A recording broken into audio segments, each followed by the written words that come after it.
zorionak bigarren postua gaur Aretxabaletan, agian sorpresa izan da batzuentzat, baina urte regularra egin da gero, gaurkoa pausutxo bat aurrera.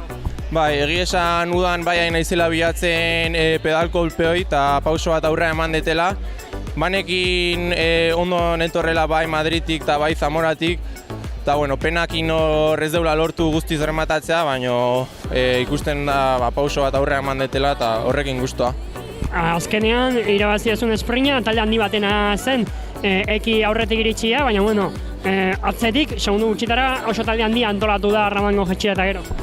Bai, egia esan Gatzagan gora taldetxo bat junda, baina gero beraka azkenen reagrupa egin geha, eta banekin azkenen konejerok ez du lortu sartzea, eta nik banekin nire sprint oso ona dela, eta orduan nire baza jolastu dugu, eta pauso batea gehu geha. Gatzagan apurtu denerako, dana batuta ia-ia, nola kudeatu dituzue kilometro horiek?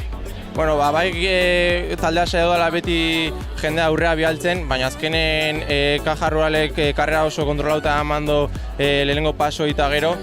Eta azkenen saiatu naiz nire ritmoa hartzen da puntutik ez pasatzen, zebanekin gero azkenen bajadan dena reagrupa huiden dela eta hori gertatu da, eta gero espringen. Zorionak. Eskerrik asko.